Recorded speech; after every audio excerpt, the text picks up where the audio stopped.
If you're using agent skills the same way you did 6 months ago, you're missing out on a lot. Skills can now fork off into their own sessions and inject live project data even before the agent sees the prompt. And now there's a built-in system that not only creates the skill for you, but it also runs tests, and it will run a blind A/B comparison to prove that everything works. Today we're looking at all of the new features added to agent skills. So let's get into it.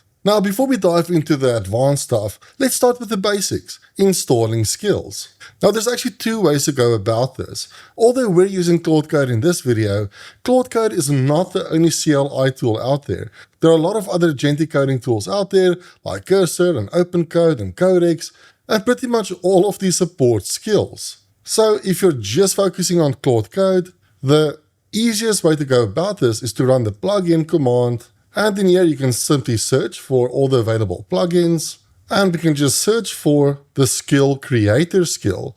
Now, if you don't see this in your list, what you need to do is simply tap to the right to marketplaces, and you have to make sure that you've got this Claude plugins official marketplace installed. It should be there by default, but if it's not, I'll leave a link to this GitHub repository in the description, so you can simply copy this repo. So all you have to do is go to add marketplace, paste in that URL, and then you should have access to all of these different skills.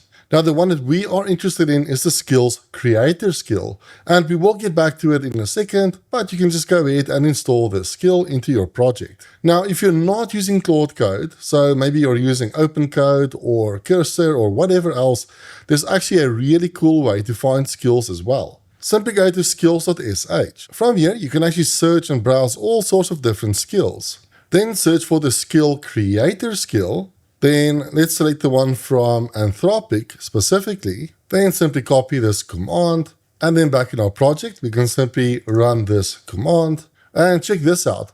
We now have access to pretty much every possible agentic coding tool you can imagine. So we can press spacebar to select or deselect any tool, like Claude Code. And maybe we're also using something like, I don't know, like Kilo Code or whatever. I'll simply select Claude Code and press enter. I'll then install it at project level, and then I'll select Symlink and proceed with installation. This will download and install the skill in two different folders. We've got the Claude folder, of course, for Claude Code, and we also have the Agents folder, which is generally used by pretty much all of these other agentic coding tools, like Cursor or Codex as an example. So if you do want these skills to be available to all of your other coding tools, then this is really the workflow you should be following. So let's have a look at the skill creator skill. Why do we actually need this? Well, truth be told, you can manually create skills yourself. It's actually straightforward. You just open up the Claude folder or the Agents folder. Then within the skills subfolder, we can create a new folder, and let's just call it something like review code. Then within this folder, we can create a new file, and we just have to call this one skill.md. And then we just have to start the file off with these 3 dashes, and we have to end it with 3 dashes as well. This is called the front matter of this file. And this needs 2 values, the name and a description. So for the name, we can just call it something like review code. And for the description, we can enter something like use this to review code. This is actually really important, as this will tell the agent when to use this skill. And then honestly, we can provide any prompt we want. So what will happen is when we ask the agent to review code, it's going to pull in the skill and then follow these instructions step by step. Now, of course, we're not here to build custom skills. We can use the skill creator skill to automate the process of building skills for us. The skill creator skill includes all of the documentation and examples and everything the agent needs to create detailed and powerful skills for us. What I do want to point out is that Claude made a lot of improvements to the skill creator skill. So of course it will still create the skills for you, but now we can also use it to test the skills, and it can do evaluations and A/B testing on those skills as well. But Anthropic defines 2 types of skills: capability uplift and encoded preferences.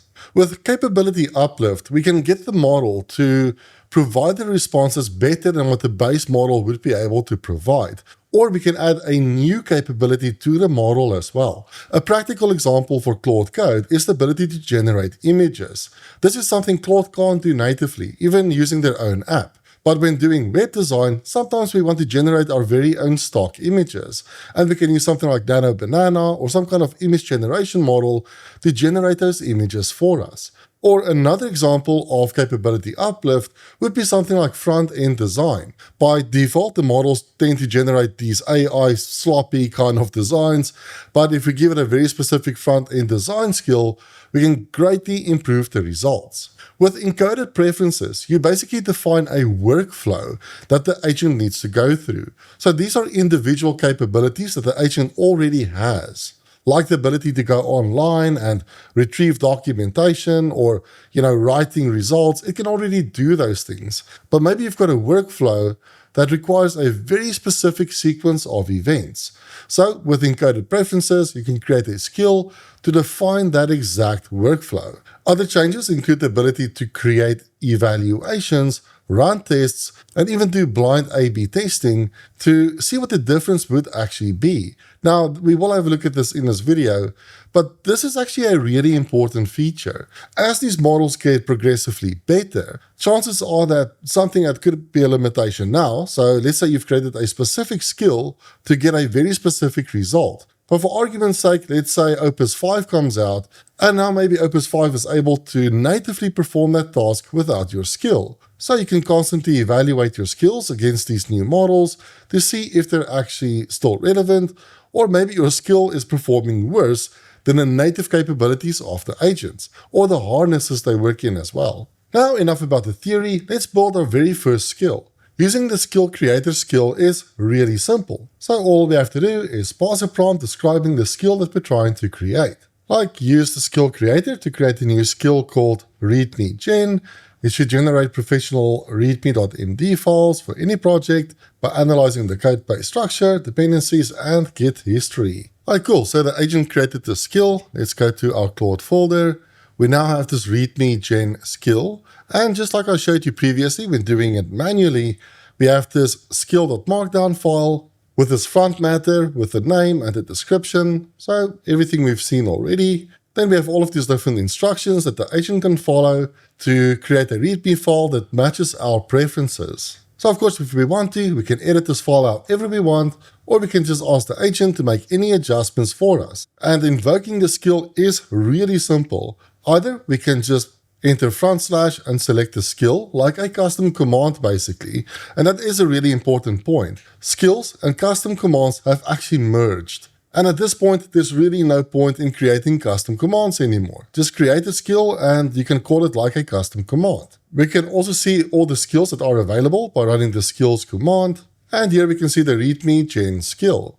Now, of course, we don't want to run the skill manually. We'll typically get the agent to do it for us. So we could say, hey, please update the readme file. We could specify that it needs to use this specific skill, but as you just saw, the agent is usually intelligent enough to realize that it's already got access to that skill, so it's going to pull it in. So we can see this little section over here. Now let's start diving into the more advanced features and really cool workflows of working with these skills.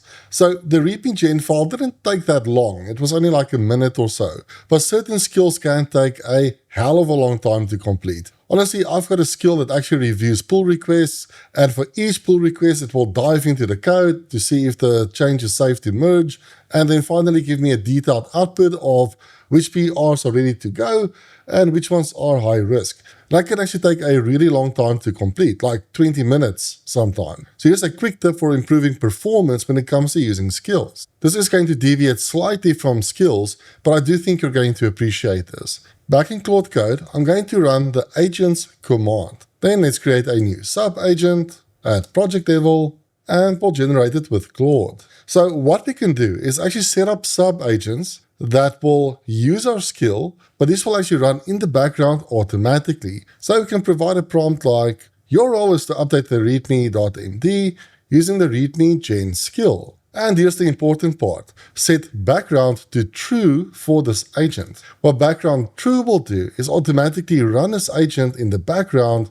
which will free up our main agent to do other work. So let's just choose a color, and this is add project scope, and cool. If we go to Claude, I'm just going to have a look at this agent file for a second, and it seems like Claude didn't add it automatically. So in this file, I'll just add background to true. So instead of calling the skill directly, what we can do is simply say, use the readme gen agent to update the readme file. And that's really it. This readme gen agent is now running, and it's automatically running in the background. And we can continue with the main agent. If we press down, we can actually press enter on this local agent, and now we can see exactly what that agent is up to. So this can be really helpful if you've got long-running skills.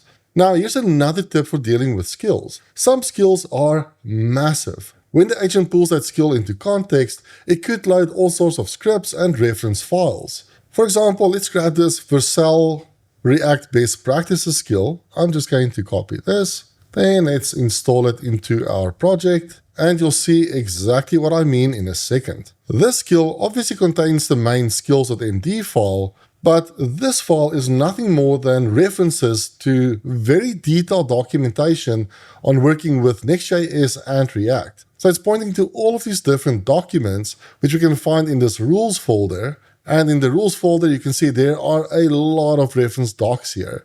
And the problem is when the agent uses the skill, all of this context sitting in these files are going to be pulled into the context window, the main context window. So this can very easily muddy the conversation. So thankfully, there's a new capability in skills that we can use to run the skill in its own dedicated session. That means the skill will run in its own session with its own context window.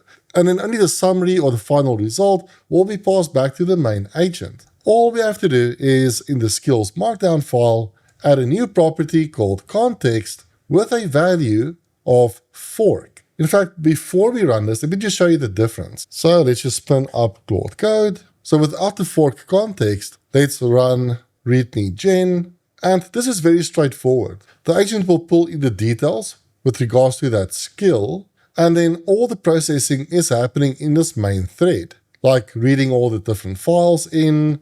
But if we add context fork, this is going to look slightly different. So again, I'll just run readme gen. Of course, if the agent invokes the skill, it's the same behavior. What you'll see now is that this readme gen skill is running within its own thread now. The main agent is simply waiting for the result. Now, I do want to mention this is synchronous, so you can't exactly continue the conversation with the main agent, but it does free up the context window, which is a big deal when you're working on a really complex task. There are a ton of skills out there for Claude Code, and one that caught my attention recently is from today's sponsor, Airtop. They're a platform that lets you build AI agents that run tasks in real cloud browsers, and their skill gives your coding agent the ability to use that whenever it needs to. You install it with one command, and now when your agent needs to interact with any website, it can spin up a real cloud browser through Airtop, navigate the site, handle any anti-bot protections, and bring back your data. You just describe what you want in plain English, and your agent figures out when to use Airtop to get it done. So say you need data from a site that doesn't have an API, or you want to monitor a page for changes. Instead of trying to hack together a scraper that's going to break the moment something changes, you can just ask your agent to handle it. It handles the Airtop skill to do the browser work, and you get the result back without having to think about what happened. It's just another capability your agent now has. You don't have to learn a new platform or switch context. Your agent just knows how to use it when it needs to. You can try Airtop yourself using the link in the description below. If you use code LEON, you will get a free month off their starter plan. Thanks to Airtop for sponsoring this video. Now let's look at something really cool. This is going to seem a little bit technical, but once you get it, it's super powerful. It's called dynamic context injection. So the best way to think about this, it's kind of like a pre-processing step. So in this actual skills.md file, we're going to add a placeholder for something. And when Claude needs the skill, this script is going to run first to populate those placeholders with actual values, and then Claude will have a look at it. To give you a super simple example of what this could look like, is we could have a section called project context, And now we just want to give the agent the name of the project. But of course, this is a dynamic value. It will always depend on the project that you're currently working in. So what you could do is rely on the agent to look at the file structure and figure this data out itself,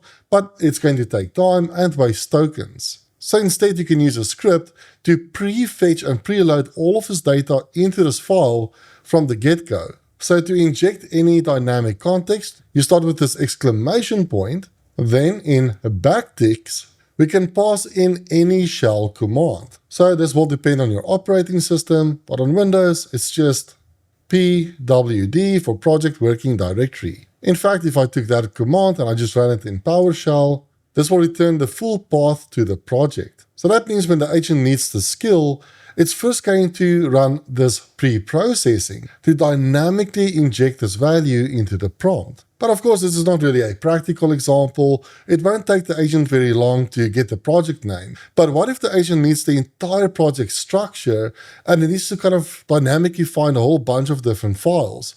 Yes, it could fire off explore agents, which we've all seen before, but it takes a lot of time and it burns through context. Remember, tokens cost money. So being able to dynamically inject all of that context into this skill before the agent even reads it is really powerful. And of course, we don't have to populate this ourselves, by the way. We can simply pull up Claude Code and we can provide a prompt like use a skill creator to improve the readme gen skill. Add pre-processing commands that inject the project file tree, the contents of package.json if it exists, and the last 10 git commits. So another way you can go about this is to open up Claude Code, pull in a skill that you already have. Maybe you've got a skill that actually requires a lot of project context, and simply ask Claude to use the skill creator to improve that skill by potentially adding pre-processing commands. It will know exactly what you mean and add all of it automatically. Anyway, let's run this one.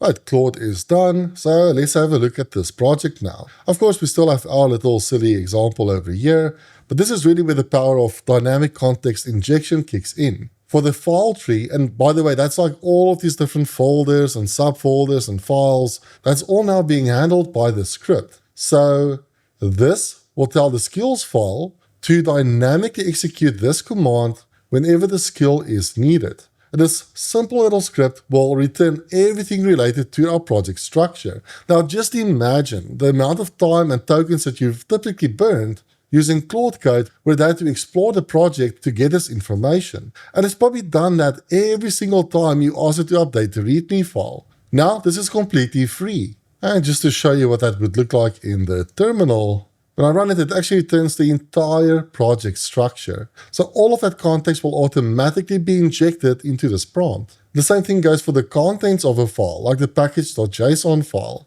And of course, we're also pulling in the git history as well. So anything that you could run in the terminal, just add it to this file. And finally, this is one of the coolest features in the new skill creator skill. The new version of the skill creator allows us to create evaluations and actually test the skill and even run A/B comparisons between using the agents with and without the skills. And all we have to do is say, use the skill creator to create evals for the README gen skill. Now what Claude will do is create this evals subfolder, and these will basically be a whole bunch of testing scripts that it can use to run evaluations against our skill. And of course, like with all of this, we can jump in and change that file ourselves. But I'm not going to change anything. Instead, I'm going to ask Claude to run those evals. Please run the README gen evals. This is again pulling in skill creator. Now it's reading the evals and setting up the workspace.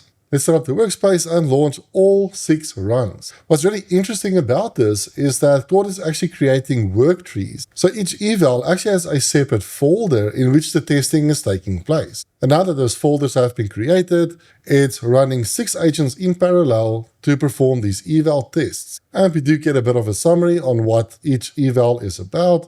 And for each evaluation, the agent is testing it with and without the skill. So baseline just means without the skill. So while these evals are running, I'm just going to do a quick shameless plug. If you want to take your agentic skills to the next level, then consider joining my school community, Agentic Labs. To be honest, that's how I keep up to date with everything related to Claude Code. And we also have a structured classroom on Claude Code as well. And it's only $7 per month for the first 1,000 members, so honestly, it's a steal. So let's just have a look at what Claude is doing, and it seems like it's possessed. I just find that the Claude CLI is just so broken sometimes. And finally, Claude actually opens up this eval viewer, which gives us some output, but the main thing really is this benchmark tab, where we can see how our skill stacks up to the standard behavior of the agent. So we've got all sorts of different metrics, and here we can see with and without the skill. And this can be extremely useful for gauging the performance of running all of this with and without the skill. And with something like the assertions, we can see if Claude would have done all of this by default and if the skill actually made any difference at all. Of course, we've got a very simple skill, but you definitely want to run this against your very own skills as well. So I hope you enjoyed this video. If you did, hit the like button and subscribe to my channel for more Claude Code content. I'll see you in the next one. Bye bye.